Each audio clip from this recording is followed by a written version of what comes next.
Hello my dear student, welcome back to my YouTube channel Subhash study centre. जितने भी मेरे प्यारे बच्चे कक्षा 10 में हैं और 8 मार्च को गृह विज्ञान विषय का पेपर देने वाले हैं, आप सभी के लिए आज के इस वीडियो में मैं लेकर के आ चुका हूं आपकी बोर्ड परीक्षा यानी 8 मार्च 2025 बोर्ड एग्जाम के लिए गृह विज्ञान विषय का बिल्कुल वायरल मॉडल पेपर। जितने भी बच्चे गृह विज्ञान विषय को लिए हुए हैं, 8 मार्च को आपका गृह विज्ञान विषय का पेपर होगा और इस दिन यदि आप यानी 8 मार्च को टारगेट करते हैं 70 में 70 का स्कोर करने के लिए, तो आप इस वायरल मॉडल पेपर को भी तैयार कर लेना। एक एक प्रश्न का उत्तर मैं आपको बताऊंगा, बिल्कुल सीधा दिमाग में आपके बैठ जाएगा। एक एक प्रश्न का उत्तर यहाँ पर आप देख सकते हो, प्रत्येक प्रश्न का उत्तर मैंने यहाँ पर प्रिंट कर लिया है। और आज का यह वीडियो उन सभी बच्चों के लिए है जिन्होंने गृह विज्ञान विषय को लिया है, कक्षा 10 में है और 8 मार्च को गृह विज्ञान विषय का पेपर देंगे। मेरे प्यारे बच्चों, सबसे पहले आपको क्या करना है, बोर्ड एग्जाम में जो आपको पेपर मिलेगा यहाँ पर आपको अपना रोल नंबर लिखना है, यहाँ पर आपको अपना नाम लिख देना है। इसके बाद मेरे प्यारे बच्चों आप लोग ध्यान दें, 3 घंटे 15 मिनट का समय आपको बोर्ड एग्जाम में मिलेगा और पेपर का पूर्णांक कितना रहेगा, 70 अंकों का रहेगा। चलिए यहाँ पर नोट के अंतर्गत ध्यान दें आप लोग। प्रारंभ के 15 मिनट परीक्षार्थियों को प्रश्न पत्र पढ़ने के लिए निर्धारित हैं। निर्देश यहाँ पर दिए गए हैं। पहला है, सभी प्रश्न अनिवार्य हैं। जितने भी प्रश्न हैं सभी प्रश्नों को हल करना अनिवार्य है। प्रश्न पत्र के 2 खंड, खंड आ तथा खंड बा हैं। पेपर कितने खंडों में विभाजित है, 2 खंडों में विभाजित है। खंड आ में 1 अंक के 20 बहुविकल्पीय प्रश्न हैं जिनके उत्तर ओएमआर उत्तर पत्रक पर चिन्हित करने हैं। खंड आ में क्या है, 20 बहुविकल्पीय प्रश्न आएंगे और इन 20 प्रश्नों का आंसर आपको ओएमआर सीट में भरना होगा।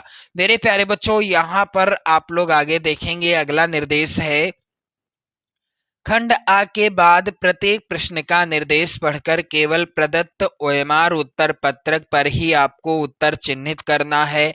ओएमआर उत्तर पत्रक पर उत्तर देने के पश्चात उसे नहीं काटें तथा इरेजर अथवा व्हाइटनर का प्रयोग भी ना करें।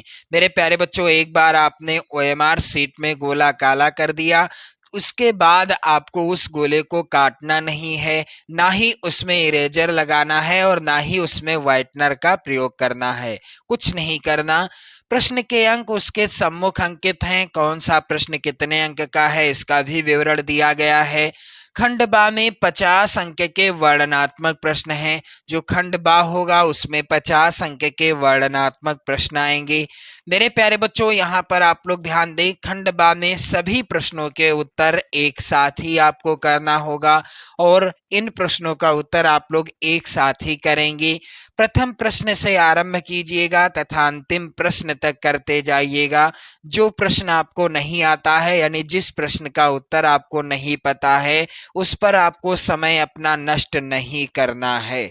यहाँ पर निर्देश भी दिया है। चलिए मेरे प्यारे बच्चों, यहाँ पर जो खंड आ है यानी पार्ट ए, इसमें के जितने भी प्रश्न हैं आप लोगों को इन प्रश्नों को बिल्कुल अच्छे से तैयार करना है। 2025 बोर्ड एग्जाम में यहाँ से 100% प्रश्न पूछे ही जाएंगे। तो चलिए मेरे प्यारे बच्चों, यहाँ पर निर्देश आप लोग पढ़ लीजिएगा। प्रश्न संख्या 1 से 20 बहुविकल्पीय प्रश्न हैं। प्रत्येक के 4-4 वैकल्पिक उत्तर दिए गए हैं। उनमें से सही विकल्प चुनकर ओएमआर उत्तर सीट में गोले को काला करें। जो भी सही है उस पर आपको ओएमआर सीट के द्वारा गोला काला करना है, यानी जो विकल्प सही है ओएमआर सीट में आपको गोला करके दर्शाना है। चलिए मेरे प्यारे बच्चों, पहला प्रश्न यहाँ पर आप लोग ध्यान दें, कौन सा बजट का अनिवार्य भाग नहीं है। बजट का इनमें से कौन सा है जो अनिवार्य भाग नहीं है। तो मेरे प्यारे बच्चों, भोजन बजट का अनिवार्य भाग है। शिक्षा भी बजट का अनिवार्य भाग है। आवास भी बजट का अनिवार्य भाग होता है, लेकिन यहाँ पर सी वाला ऑप्शन जो है फैशन, यह बजट का अनिवार्य भाग नहीं है। अगला प्रश्न है मेरे प्यारे बच्चों, ध्वनि प्रदूषण को किसमें मापा जाता है? तो यहाँ पर राइट आंसर क्या हो जाएगा? ध्वनि प्रदूषण को इनमें से किसमें मापा जाता है? डी वाला ऑप्शन सही होगा। ध्वनि प्रदूषण को डेसिबल में मापा जाता है। चलिए मेरे प्यारे बच्चों, अगला प्रश्न यहाँ पर है, अत्यधिक वमन और अतिसार के कारण होता है। अत्यधिक वमन और अतिसार के कारण क्या हो जाता है? यहाँ पर सी वाला ऑप्शन सही होगा, निर्जलीकरण। निर्जलीकरण का अर्थ होता है शरीर में पानी की कमी होना, और पानी की कमी के कारण क्या होता है? तरह तरह की बीमारियां हो जाती हैं या व्यक्ति की मृत्यु भी हो सकती है। निम्नलिखित में से कौन सा विटामिन जल में घुलनशील है? तो यहाँ पर राइट आंसर क्या होगा मेरे प्यारे बच्चों? इसका सही उत्तर हो जाएगा विटामिन के जो होता है, यह जल में घुलनशील विटामिन होता है। अगला प्रश्न है, अशुद्ध जल से होने वाला रोग है। इनमें से अशुद्ध जल से होने वाला रोग कौन सा है? तो मेरे प्यारे बच्चों, यहाँ पर सी वाला ऑप्शन सही होगा, हैजा रोग अशुद्ध जल से होने वाला रोग है। मेरे प्यारे बच्चों, आप यहाँ पर एक चीज और आपको ध्यान देना है, अशुद्ध जल और अशुद्ध भोजन करने से भी क्या होता है? अशुद्ध भोजन यानी दूषित भोजन करने से हैजा रोग हो जाता है। चलिए मेरे प्यारे बच्चों, यहाँ पर आप देखेंगे, अगला यहाँ पर है, शुद्ध जल होता है। तो शुद्ध जल कैसा जल होता है? शुद्ध जल मेरे प्यारे बच्चों पारदर्शी जल होता है। अगला प्रश्न है, बीसीजी का टीका किस रोग से सुरक्षा प्रदान करता है? तो बीसीजी का टीका इनमें से किस रोग से सुरक्षा प्रदान करता है? इसका राइट आंसर हो जाएगा ए वाला ऑप्शन, क्षय रोग, जिसे टीबी भी कहते हैं। क्षय रोग को टीबी अथवा तपेदिक भी कहा जाता है। आप लोग याद कर लेना, क्षय रोग को टीबी अथवा तपेदिक भी कहा जाता है।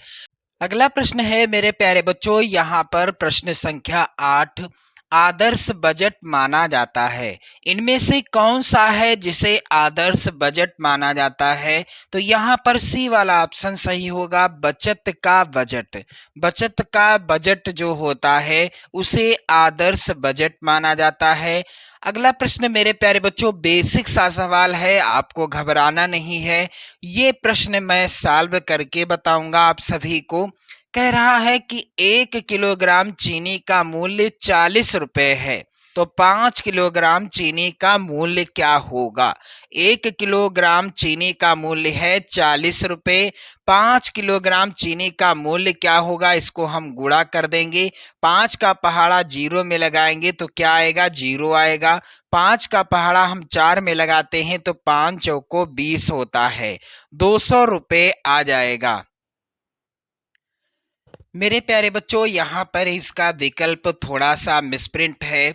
यहाँ पर राइट आंसर क्या होगा? 200 रुपये। सही विकल्प 200 रुपये होगा। यहाँ पर विकल्प में नहीं है क्योंकि मिसप्रिंट हो गया है। मैंने क्लियर आंसर आपको बता दिया। अगला प्रश्न है, टिटनेस से बचाव के लिए किसका टीका लगवाना चाहिए? तो यदि टिटनेस से बचाव करना है तो इसके लिए किसका टीका लगवाया जाता है? बी वाला ऑप्शन, टिटवैक का टीका लगवाया जाता है। अगला प्रश्न मेरे प्यारे बच्चों है, नाड़ी की गति प्रति मिनट होती है। 1 मिनट में नाड़ी की गति कितनी होती है? इसका उत्तर क्या हो जाएगा? यहाँ पर 80 से 90 बार। यहाँ पर पहला ही विकल्प सही होगा। चलिए मेरे प्यारे बच्चों, अगला प्रश्न है, घर पर सिलाई करने से बचत होती है। तो यदि हम घर पर सिलाई करते हैं तो हमारे समय की बचत होती है, हमारे कपड़े की बचत होती है, धन की बचत होती है। यहाँ पर राइट आंसर होगा, इनमें से सभी की बचत होती है। अगला प्रश्न मेरे प्यारे बच्चों है, एक सामान्य व्यक्ति के शरीर का तापक्रम होता है। तो एक सामान्य व्यक्ति के शरीर का तापक्रम यानी तापमान कितना होता है? यहाँ पर राइट आंसर होगा मेरे प्यारे बच्चों 98.4 डिग्री फ़ारेनहाइट। ये वाला विकल्प सही हो जाएगा। अगला प्रश्न है, सब्जियों को धोना चाहिए। तो जब आप घर में सब्जी बनाते हो तो उसको कब धोते हो? आप ही यहाँ पर सही करके बताओ। सब्जियों को हमें कब धोना चाहिए? काटने के बाद या छीलने से के पहले या छीलने के बाद या कभी नहीं? तो सब्जियों को छीलने से पहले ही धो लेना चाहिए। यहाँ पर बी वाला ऑप्शन सही होगा। अगला प्रश्न मेरे प्यारे बच्चों है, लौह तत्व की कमी से कौन सा रोग हो जाता है? तो यहाँ पर बी वाला ही ऑप्शन सही है। लौह तत्व की कमी से मेरे प्यारे बच्चों एनीमिया नामक रोग हो जाता है। अगला प्रश्न है, विटामिन ए का अच्छा स्रोत क्या है? तो मेरे प्यारे बच्चों विटामिन ए किसमें पाया जाता है? यहाँ पर राइट आंसर क्या होगा? विटामिन ए दाल में पाया जाता है। विटामिन ए हरी सब्जी में और दूध में पाया जाता है। यहाँ पर राइट आंसर क्या होगा? इनमें से सभी, इनमें से सभी हो जाएगा सही उत्तर। अगला प्रश्न है, वायु द्वारा फैलने वाला रोग कौन सा है? तो मेरे प्यारे बच्चों यहाँ पर राइट आंसर क्या होगा? आपको इसका उत्तर कमेंट करके बताना है। अगला प्रश्न है, नियासिन का स्रोत क्या है? तो यहाँ पर इस प्रश्न का भी उत्तर आप कमेंट करके बताएंगे। ये दो प्रश्न ऐसे हैं जिनका मैंने आपको आंसर पूछा है, आप लोग कमेंट करके जरूर बताइएगा इन दोनों प्रश्नों का उत्तर क्या होगा। चलिए अगला प्रश्न है, विश्व शौचालय दिवस कब मनाया जाता है? तो विश्व शौचालय दिवस मेरे प्यारे बच्चों प्रत्येक वर्ष 19 नवंबर को मनाया जाता है। यहाँ पर सी वाला ऑप्शन सही होगा। अगला प्रश्न है मेरे प्यारे बच्चों, क्षय रोग में रोगी को यहाँ पर रिक्त स्थान में क्या भरा जाएगा?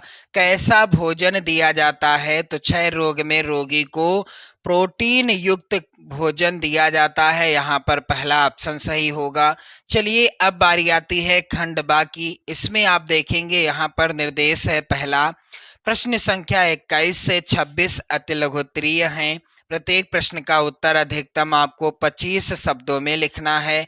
पहला प्रश्न है, पासबुक तथा चेकबुक में अंतर स्पष्ट कीजिए। मेरे प्यारे बच्चों यहाँ पर इस प्रश्न का उत्तर आप अच्छे से समझिएगा। प्रश्नोत्तर संख्या 21 का उत्तर आप लोग यहाँ पर ध्यान दें। बैंक में अपने खाते से धन निकालने के प्रपत्रों की पुस्तिका को चेक बुक कहते हैं, जबकि बैंक के खाते के वितरण की पुस्तिका को पासबुक कहते हैं। पासबुक में जमा किए गए तथा निकाले गए धन एवं ब्याज का विवरण लिखा जाता है। मेरे प्यारे बच्चों ये हो गया अंतर।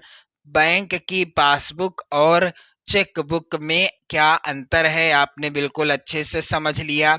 चलिए अगला प्रश्न मेरे प्यारे बच्चों है आपकी बोर्ड परीक्षा 2025 के लिए सबसे ज्यादा इम्पोर्टेंट, बजट बनाने का मुख्य उद्देश्य क्या है? मेरे प्यारे बच्चों इसका उत्तर क्या होगा? प्रश्नोत्तर संख्या 22 आप लोग ध्यान दें।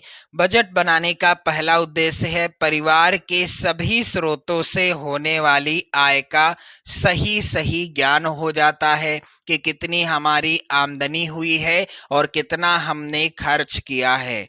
अगला है आय व्यय को नियंत्रित करके समुचित बचत का प्रयास भी किया जाता है बजट बनाकर।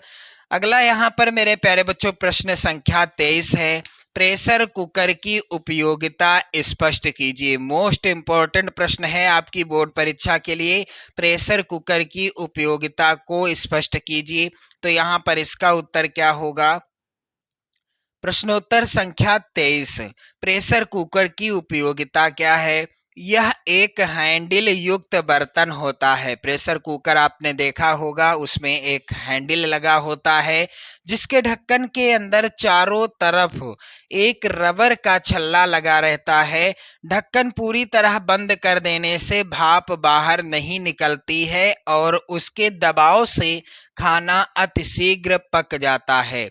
भाप के अंदर, यहाँ पर भाप होगा, भाप के अंदर ही रहने से भोज्य तत्व तथा सुगंध नष्ट नहीं होती है। इस बर्तन के अंदर 2-3 छोटे बर्तनों में भिन्न भिन्न खाद्य पदार्थ रखकर एक साथ ही पकाए जा सकते हैं। यह कुकर स्टोव और कोयले की अंगीठी अथवा गैस के चूल्हे पर रखा जा सकता है। इससे समय तथा ईंधन की भी बचत होती है। अतः यह रसोई घर के लिए एक अत्यंत उपयोगी उपकरण है। अगला प्रश्न मेरे प्यारे बच्चों है, यहाँ पर आप लोग ध्यान दें, मोच के लक्षण लिखिए। तो मोच के लक्षण या मोच की पहचान क्या है? चलिए इसका उत्तर आप यहाँ पर बिल्कुल अच्छे से समझेंगे। प्रश्नोत्तर संख्या 24। मोच आने के लक्षण क्या हैं? पहला लक्षण क्या है? संबंधित अंग में सूजन आ जाती है तथा इधर उधर हिलाने डुलाने में पीड़ा होती है। जहां पर मोच आएगी वहां पर सूजन आ जाएगी और उस अंग को हिलाने डुलाने में क्या होती है? पीड़ा यानी दर्द होता है। मोच आने वाले अंग का रंग कुछ कुछ नीला काला होने लगता है। तो ये हो गया इस प्रश्न का उत्तर। चलिए मेरे प्यारे बच्चों, अगला प्रश्न है, भोजन विषाक्त क्यों हो जाता है? ये प्रश्न भी इम्पोर्टेंट है आपकी बोर्ड परीक्षा के लिए। तो भोजन क्यों विषाक्त हो जाता है, इसका उत्तर क्या हो जाएगा? प्रश्नोत्तर संख्या 25 का उत्तर आप लोग यहाँ पर देखेंगे। भोजन के अंदर उपस्थित ऐसे पदार्थ जो व्यक्ति के शरीर में जाने के बाद विषैले प्रभाव उत्पन्न करते हैं, इन्हें विषाक्त भोजन कहते हैं। भोजन बनाने एवं उसका संरक्षण करने में त्रुटियों एवं असावधानियों के कारण भोजन जो है क्या हो जाता है? विषाक्त हो जाता है। चलिए अगला प्रश्न है, यहाँ पर भूनने और सेकने में क्या अंतर है? मोस्ट इंपॉर्टेंट प्रश्न है मेरे प्यारे बच्चों। चलिए इसका उत्तर क्या हो जाएगा? प्रश्नोत्तर संख्या 26 आप लोग ध्यान दें इसका उत्तर। भूनते समय वस्तु आग में प्रत्यक्ष संपर्क में नहीं आती, जबकि सेकने में उसे सीधे अंगारों अथवा विद्युत सलाखों के ऊपर सेका जाता है। ये हो गया इसका उत्तर। चलिए आगे बढ़ते हैं और यहाँ पर आप देखोगे लघुत्तरीय प्रश्न निर्देश दिया गया है। प्रश्न संख्या 27 से 31 तक लघुत्तरीय हैं। इनके उत्तर अधिकतम आपको 50 शब्दों के अंतर्गत लिखना है। तो चलिए प्रश्न संख्या 27 क्या है? मोस्ट इंपॉर्टेंट प्रश्न है बोर्ड परीक्षा के लिए। आय कितने प्रकार के होते हैं? 4 नंबर का प्रश्न आएगा प्रत्येक प्रश्न, और जो यहाँ पर अति लघुत्तरीय प्रश्न जो आएंगे प्रत्येक प्रश्न होगा 2 नंबर का। चलिए यहाँ पर इसका उत्तर आप लोग समझें। प्रश्नोत्तर संख्या 27। प्रत्यक्ष आय कितने प्रकार की होती है? प्रत्यक्ष आय और अप्रत्यक्ष आय। तो प्रत्यक्ष आय के अंतर्गत क्या आता है? पारिवारिक आय का मुख्य रूप या प्रकार प्रत्यक्ष आय यानी डायरेक्ट इनकम है। प्रत्यक्ष आय उस आय को कहा जा सकता है या जाता है जो परिवार के मुखिया तथा अन्य सदस्यों को उनके अपने अपने व्यवसायों के माध्यम से प्राप्त होती है। उदाहरण के लिए वेतन या व्यापार से प्राप्त होने वाली आय। इसके अतिरिक्त धन के विनियोग अर्थात ब्याज तथा आवास या दुकान आदि का मिलने वाला किराया भी इसी प्रकार की आय में ही सम्मिलित होता है। दूसरे प्रकार की आय कौन सी है मेरे प्यारे बच्चों? अप्रत्यक्ष आय। पारिवारिक आय का दूसरा प्रकार या रूप है अप्रत्यक्ष आय। अप्रत्यक्ष पारिवारिक आय से आशय उन सुविधाओं से है जो वेतन आदि के अतिरिक्त उपलब्ध होती हैं। अप्रत्यक्ष आय धन के रूप में नहीं होती। उदाहरण के लिए कंपनी की ओर से बिना किराए का मकान या फर्नीचर मिलना, ड्राइवर या नौकर मिलना, आने जाने के लिए वाहन की सुविधा, बच्चों की निःशुल्क शिक्षा आदि अप्रत्यक्ष आय श्रेणी में आते हैं। कुछ परिस्थितियों में अप्रत्यक्ष आय को अधिक महत्वपूर्ण माना जाता है क्योंकि इस आय पर किसी प्रकार का आयकर नहीं देना पड़ता। तो यहाँ पर मेरे प्यारे बच्चों आप देखेंगे प्रश्नोत्तर संख्या 28 का उत्तर। चलिए प्रश्न यहाँ पर आप लोग ध्यान दें। प्राकृतिक जल के विभिन्न स्रोत लिखिए। तो प्राकृतिक जल के विभिन्न स्रोत क्या हैं? प्रश्नोत्तर संख्या 28 आप लोग यहाँ पर बिल्कुल अच्छे से कवर करेंगे इस प्रश्न को। जल कुल 3 प्राकृतिक स्रोत हैं, यानी जल के कुल 3 प्राकृतिक स्रोत हैं। इन्हें इस प्रकार वर्गीकृत किया गया है: वर्षा जल, भूमिगत जल और सतही जल। तो वर्षा जल क्या है? तो वर्षा का जो जल होता है, यह वर्षा का जल अन्य स्रोत जैसे बर्फ और अतिरिक्त प्रकार की वर्षा शामिल होती है। पृथ्वी पर गिरने वाली वर्षा जल चक्र का एक प्रमुख हिस्सा है, क्योंकि यह सतह और भूमिगत जल स्रोतों दोनों की भरपाई करती है। अगला प्रकार है भूमिगत जल। ये पानी ऐसे स्रोत हैं जिन्हें आप मूल रूप से देख नहीं सकते हैं या आसानी से उन तक नहीं पहुंच सकते हैं। जल चक्र में भूमिगत जल स्रोतों की महत्वपूर्ण भूमिका यह है कि वे मानव उपयोग यानी उपभोग के लिए प्राथमिक स्रोत हैं। पानी की इन भूमिगत निकायों तक अक्सर कुओं के माध्यम से पहुंचा जा सकता है या पहुंचा जाता है, और जब सतह के नीचे दबाव बहुत अधिक होता है तो यह पानी ऊपर की ओर ढकेल दिया जाता है और झरनों के माध्यम से बाहर निकाल दिया जाता है। अगला है सतही जल। देखने और उपयोग में आसान सतही जल आसानी से प्राकृतिक जल की सबसे प्रचुर आपूर्ति है। नकारात्मक पक्ष यह है कि पृथ्वी ग्रह पर अधिकांश सतही जल खारा अर्थात नमकीन है, इसलिए यह अधिकांश जीवित प्रजातियों के लिए पीने के लिए आदर्श नहीं है। सतही जल पीने के पानी का स्रोत होने के अलावा हमारे दैनिक जीवन में भी महत्वपूर्ण भूमिका निभाता है। सतही जल का उपयोग स्वच्छ ऊर्जा स्रोत के रूप में जल विद्युत ऊर्जा का उत्पादन करने के लिए किया जाता है, जो नवीकरणीय भी है। सतही जल की आपूर्ति वर्षा, झरनों और ऊंचाई वाले स्थानों अथवा ग्लेशियरों से पिघलती बर्फ से होता है। अगला प्रश्न मेरे प्यारे बच्चों है, यहाँ पर आप लोग बिल्कुल अच्छे से इस प्रश्न को भी तैयार कर लेंगे। सब्जियों को काटने से पहले क्यों धोते हैं? वेरी वेरी इंपॉर्टेंट प्रश्न है। तो यहाँ पर प्रश्नोत्तर संख्या 29 आप लोग ध्यान दें। सब्जियों के छिलकों में विटामिन व खनिज लवण पाए जाते हैं, अतः सब्जियों के छिलके छीलने से उनके पोषक तत्वों की हानि होती है, जिनसे बचने के लिए क्या करना है? सब्जियों को भली प्रकार धोकर छिलका युक्त ही काटकर पकाना चाहिए। इससे छिलके में उपस्थित पोषक तत्व सुरक्षित रहते हैं।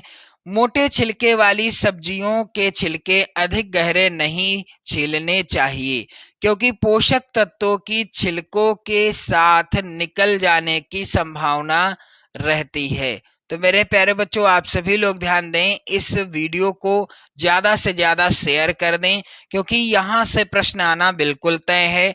अगला प्रश्न मेरे प्यारे बच्चों है, सिलाई किट की क्या उपयोगिता है? इसमें रखी जाने वाली 5 वस्तुओं के नाम बताइए। 4 नंबर का प्रश्न है। चलिए इसका उत्तर क्या हो जाएगा मेरे प्यारे बच्चों? सिलाई किट की उपयोगिता क्या है? प्रश्नोत्तर संख्या 30। सिलाई किट बनाने से सिलाई कटाई के समस्त उपकरण एक साथ सुरक्षित हो जाते हैं, जिससे ये सामान्य रूप से गायब नहीं होते तथा आवश्यकता पड़ने पर किसी भी उपकरण को तुरंत उपलब्ध किया जा सकता है। मेरे प्यारे बच्चों, सिलाई किट में रखी जाने वाली सामग्री इस प्रकार से है: फीता, जिसे इंच टेप कहते हैं, कैंची, मिल्टन चौक, धागे, पिने आदि। मेरे प्यारे बच्चों, अगला प्रश्न यहाँ पर है, 1 मीटर कपड़े का दाम 56 रुपये है, तो 1.5 मीटर यानी 1.5 मीटर कपड़े का दाम बताइए। मेरे प्यारे बच्चों, यहाँ पर आप देखेंगे सवाल है और इसको कैसे सॉल्व करना है, यहाँ पर आप लोग ध्यान दें। 1 मीटर कपड़े का दाम कितना है? 56 रुपये है, तो 1.5 मीटर कपड़े का दाम क्या होगा? चलिए यहाँ पर बिल्कुल आसान सा सवाल है। 56 को हम 15 से यानी 1.5 से गुणा कर देंगे, तो यहाँ पर हम 5 का पहाड़ा लगाएंगे 6 में, तो 5 छक्का 30 होगा और हासिल 3 मिलेंगे आपको। 5 25 3 28 हो जाएगा। इस तरह से गुणा लगा देंगे। 1 का पहाड़ा 6 में करेंगे 6 आ जाएगा, 1 का पहाड़ा 5 में करेंगे 5 आएगा, यहाँ पर 0 हो जाएगा, यहाँ पर 8 6 14 इस तरह से, और यहाँ पर 2 और 5 7 हो जाएगा, 1 8 हो जाएगा। अब यहाँ पर 1 दशमलव है तो यहाँ पर दशमलव लगा देंगे। क्या आ गया? 84 रुपया आ गया। इस तरह से सवाल आपको हल कर लेना है। चलिए मेरे प्यारे बच्चों, आगे आप देखेंगे अगला जो है यहाँ पर प्रश्न जो कि दीर्घ उत्तरीय प्रश्न के अंतर्गत है। निर्देश दिया गया है प्रश्न संख्या 32 से 34 तक दीर्घ उत्तरीय हैं। प्रश्न संख्या 32 व 33 के विकल्प दिए गए हैं। प्रत्येक प्रश्न के एक ही विकल्प का उत्तर लिखना है। प्रत्येक प्रश्न के उत्तर 100 शब्दों के अंतर्गत लिखना है। तो चलिए इन सभी प्रश्नों को आप तैयार कर लें। पर्यावरण प्रदूषण का क्या तात्पर्य है? प्रदूषण का मानव जीवन पर पड़ने वाले प्रभावों का वर्णन कीजिए। मेरे प्यारे बच्चों, प्रत्येक प्रश्न आएगा कितने नंबर का? 6 नंबर का। अथवा में प्रश्न है मेरे प्यारे बच्चों, अपशिष्ट प्रबंधन से आपका क्या अभिप्राय है? कचरे का निस्तारण आप कैसे करेंगी? प्रश्न संख्या 33 है, पुलटिस की क्या उपयोगिता है? किन्हीं 2 प्रकार की पुलटिस बनाने की विधि लिखिए। इन सभी प्रश्नों का उत्तर आपको तैयार कर लेना है। अथवा में प्रश्न है मेरे प्यारे बच्चों, बचत के प्रकार के बारे में लिखिए। बैंक में कितने प्रकार के खाते खोले जा सकते हैं? उदाहरण सहित समझाइए। अगला प्रश्न है, अस्थिभंग से क्या तात्पर्य है? अस्थिभंग के प्रकार एवं उपचार का वर्णन कीजिए। इस तरह से आप देख सकते हैं ये सभी प्रश्न इंपॉर्टेंट हैं आपकी बोर्ड परीक्षा के लिए। तो आप लोगों को वीडियो को लाइक कर देना है, शेयर कर देना है, और इसी तरह से धुआंधार तैयारी करना है यदि बोर्ड परीक्षा 2025 की, तो आप चैनल को भी सब्सक्राइब कर लेंगे। जय हिंद।